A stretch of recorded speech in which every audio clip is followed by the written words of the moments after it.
పూరా లోకల్. అందుకే సెప్టెంబర్ 2024 నాడు దాదాపుగా ఇక్కడనే ఇదే వేదిక మీద నుంచి 738 మంది అసిస్టెంట్ ఎగ్జిక్యూటివ్ ఇంజనీర్లను, అదే విధంగా జూనియర్ అసిస్టెంట్లను ఇదే వేదిక మీద నుంచి నియామక పత్రాలిచ్చి భుజం తట్టి ప్రోత్సహించిన. ఈ రోజు మళ్ళీ దాదాపుగా 423 ఉద్యోగ నియామక పత్రాలు అందించడం ద్వారా ఈ శాఖలో 1161 మందిని ఈ 14 నెలల్లో నియామక పత్రాలు అందించి ఈ శాఖను ముందుకు నడిపించాలన్న ఆలోచనతో ఈ రోజు ముందుకెళ్తున్నాం. అదేవిధంగా ప్రాజెక్టుల నిర్వహణ కోసం లష్కర్లు అవసరం. దాదాపుగా 2000 మంది లష్కర్లను ఈ 14-15 నెలల్లో నియామకాలు చేపట్టడం జరిగింది. ఈ రాష్ట్ర ప్రభుత్వం యొక్క మొట్టమొదటి ప్రాధాన్యత ఉన్న శాఖ ఏదైనా ఉంది అని అంటే సాగునీటి పారుదల శాఖ అని చెప్పి నేను ఈ రోజు చెప్పదలుచుకున్నాను. ఈ రోజు ఇంజనీర్లుగా నేను మీకు సూచన చేస్తున్నా, మీరు ఆదర్శంగా తీసుకోవాల్సిన ప్రాజెక్టులు నాగార్జున సాగర్, శ్రీశైలం, ఉస్మాన్ సాగర్, హిమాయత్ సాగర్ అయితే ఎలా కట్టకూడదో, ఎలా కడితే ప్రజలకు నష్టం జరుగుతుందో చూడాల్సింది కాళేశ్వరం. తప్పకుండా మీరు ఉద్యోగంలో చేరిన తర్వాత శ్రీశైలం, నాగార్జున సాగర్ సందర్శించాలి. మోక్షగుండం విశ్వేశ్వరయ్య కట్టిన హిమాయత్ సాగర్, ఉస్మాన్ సాగర్ ని సందర్శించాలి.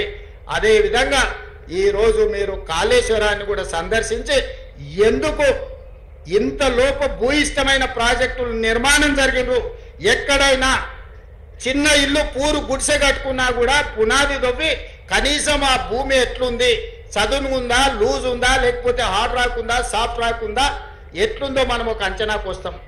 ఎవరైనా అధికారులు, నేను స్పష్టంగా చెప్తున్నా, రాజకీయ నాయకులకు ఉన్న పరిమితమైన జ్ఞానంతో మీకు ఏదైనా చెబితే చేస్తే తర్వాత ఊచలు లెక్క పెట్టాల్సింది మీరే. ఎందుకంటే ఈ రోజు వచ్చిన విచారణలు, నిన్న మన విజిలెన్స్ అండ్ ఎన్ఫోర్స్మెంట్ కానీ, నేషనల్ డ్యామ్ సేఫ్టీ అథారిటీ ఇచ్చిన నివేదికలు కానీ ఇవన్నీ చూస్తే మొత్తం అధికారుల పేర్ల మీద రాసి పెట్టారు. ప్రభుత్వాల యొక్క ప్రాధాన్యత వల్ల తెలంగాణకు జరిగిన నష్టాన్ని ఈరోజు మనం కల్లారా చూస్తున్నాము. అందుకే శాఖలు చేరబోతున్న యువ ఇంజనీర్లకు, ఇక్కడ చేరబోతున్న ప్రభుత్వ ఉద్యోగంలో చేరుతున్నామని కాదు, ఇది ఒక భావోద్వేగం అని గుర్తుపెట్టుకోండి. ప్రజల యొక్క సెంటిమెంట్, తెలంగాణ ప్రజలకున్న బిగ్గెస్ట్ సెంటిమెంట్ నీళ్లు. ఈ నీళ్లు అనే పదాన్ని మనం చాలా జాగ్రత్తగా వాడాలి. ఈ ప్రాజెక్టులను పూర్తి చెయ్యాలి. ప్రభుత్వం వైపు నుంచి సంపూర్ణంగా సహకరించి ఈరోజు నిజంగా సమయం వచ్చినప్పుడు ఖర్చు పెడతామంటే, నీళ్ళకు ఖర్చు పెడతామంటే నిధులకు షార్టేజ్ వచ్చింది. అయినా ఏదో ఒకటి ప్రయత్నం చేస్తాం. తప్పకుండా సాగునీటి ప్రాజెక్టులు ఏవైతే ఉన్నాయో, ఎస్ఎల్బీసీ కానీ, కల్వకుర్తి కానీ, పాలమూరు రంగారెడ్డి ఎత్తిపోతలు కానీ, భీమా నెట్టంపాటుతో పాటు సీతారామ సాగర్ లాంటి ప్రాజెక్టులు కానీ, సమ్మక్క సార్లక్క లాంటి ప్రాజెక్టులు, దేవాదుల ప్రాజెక్టులను మొదటి ప్రాధాన్యత కింద పెట్టుకొని పూర్తి చేస్తాము. దీనికి అందరూ సహకరించాల్సిందిగా ఈరోజు ఉద్యోగంలో చేరబోతున్న వాళ్ళందరినీ మళ్ళొక్కసారి మనస్ఫూర్తిగా అభినందిస్తున్నా. గతంలో 10 సంవత్సరాలు ఉమ్మడి రాష్ట్రంలో ఒక 10-15 సంవత్సరాలు, ప్రత్యేక తెలంగాణలో ఒక 10 సంవత్సరాలు నోటిఫికేషన్ల కోసం కొట్లాడింది.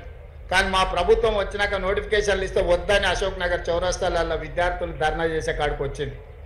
ఎందుకంటే మా ప్రభుత్వం యొక్క ప్రాధాన్యత మా ఉద్యోగాలే కాదు, మీకు కూడా ఉద్యోగాలు ఇవ్వాలన్న లక్ష్యంతో ఈరోజు పనిచేసినాము. ఈ 14 నెలల్లో మీకు తెలుసు 60,000 ప్రభుత్వ ఉద్యోగ నియామకాలు చేపట్టి దేశంలోనే చరిత్ర సృష్టించినము. ప్రైవేట్లో 1,00,000 ఉద్యోగాలు ఇచ్చినాం. 3 లక్షల కోట్ల రూపాయల ప్రైవేట్ కార్పొరేట్ పెట్టుబడులు తీసుకొచ్చినాము. యువత యొక్క విద్య, యువత యొక్క ఉద్యోగాలు మా ప్రభుత్వం యొక్క మొదటి ప్రాధాన్యత. అందుకే ఈరోజు ప్రభుత్వం ఉన్న ఖాళీలన్నిటిని కూడా భర్తీ చేసే బాధ్యత తీసుకున్నాం. ఈరోజు గ్రూప్ 1లో కూడా 563 మంది గ్రూప్ 1 ఉద్యోగులకు ఈరోజు నియామక పత్రాలు ఇచ్చే సందర్భంలో కొంతమంది రాజకీయ ప్రేరేపితమైన పిటిషన్లు హైకోర్టులో వేసి ఉద్యోగ నియామకాలను అడ్డుకుంటున్నారు. 2011లో ఉమ్మడి రాష్ట్రంలో కిరణ్ కుమార్ రెడ్డి గారు నియామకాలు చేపడితే 15 సంవత్సరాలు గ్రూప్ 1 ఉద్యోగాల నియామకాలు చేపట్టలేదు. ఆనాడు పరీక్షలు నిర్వహిస్తే ప్రశ్న పత్రాలు జిరాక్స్ సెంటర్లలో అమ్ముకున్నారు. మేము వచ్చిన తర్వాత పకడ్బందీగా 563 గ్రూప్ 1 ఆఫీసర్లను తెలంగాణలో ఉమ్మడి రాష్ట్రంలో కూడా అన్ని ఉద్యోగాలు ఇవ్వలే. ఇవాళ ఇవ్వడానికి అంత ప్రక్రియ మొత్తం పూర్తి అయిపోయింది. కేవలం ఒక ఇనెలిజిబుల్ పర్సన్స్ పోయి ఈ రోజు అక్కడ కోర్టులో స్టే తీసుకొచ్చి 563 గ్రూప్ 1 ఉద్యోగాలను అడ్డుకుంటారు. దీని వెనకాల రాజకీయ పార్టీలు, రాజకీయ నాయకులు ఎవరున్నారో మాకు తెలుసు. తొందరలోనే ఆ సమస్యను కూడా అధిగమించి తొందరలోనే గ్రూప్ 1 నియామకాలను, గ్రూప్ 2, గ్రూప్ 3, గ్రూప్ 4 అన్ని నియామకాలను పూర్తి చేస్తాం. ఈ ప్రభుత్వం మీద సంపూర్ణ విశ్వాసం పెట్టి ముందుకెళ్తున్న యువతకు మరొకసారి అభినందన తెలియజేస్తూ, ఈ రోజు ఉద్యోగాలలో చేరబోతున్న వాళ్ళను మనస్ఫూర్తిగా అభినందిస్తూ, వాళ్ళ తల్లిదండ్రుల కళ్ళల్లో వాళ్ళ ఆనందం, వాళ్ళ పిల్లలు ప్రయోజకులైనరు, వాళ్ళ జీవితంలో మార్పు వస్తుంది అని ఏదైతే వాళ్ళ కళ్ళల్లో ఆనందం ఉందో అది మాకు సంతృప్తినిస్తుంది, సంతోషాన్ని ఇస్తుంది. మా బాధ్యత నెరవేర్చే క్రమంలో మీ ఉద్యోగ నియామక పత్రాలు మీకు ఇంటికి పంపించవచ్చు. కానీ మిమ్మల్ని ఇక్కడ పిలిచి మీ చేతిలో నియామక పత్రాలు పెట్టినప్పుడు మీ తల్లిదండ్రుల కళ్ళల్లో కనిపించే ఆనందాన్ని మేము చూడడం ద్వారా మాకు ఉద్యోగ సంతృప్తి ఉంటుంది. ఈరోజు బాధ్యత తీసుకున్నందుకు మేము మా బాధ్యత నెరవేరుస్తున్నామని ఒక సంతోషాన్ని కలిగే సందర్భం. ఈ సంతోషకరమైన వాతావరణంలో పాల్గొన్న వాళ్ళందరినీ కూడా అభినందిస్తూ మీ దగ్గర సెలవు తీసుకుంటున్న ధన్యవాదాలు మిత్రులారా. అందుకే ఈరోజు ఇది నెల నెల జీతం తీసుకునే ఒక యథాలాప బాధ్యతగా కాకుండా ఈ తెలంగాణ రాష్ట్ర నిర్మాణంలో మేము భాగస్వాములం. ఈ తెలంగాణ రాష్ట్రాన్ని అభివృద్ధి చెయ్యాలి అని అంటే తరతరాలుగా వాయిదాలు పడుతున్న సాగునీటి ప్రాజెక్టులను పూర్తి చెయ్యాలన్న లక్ష్యంతో చిత్తశుద్ధితో మీరు అందరూ పనిచేస్తారని చెప్పి మా రాష్ట్ర ప్రభుత్వం భావిస్తున్నారు.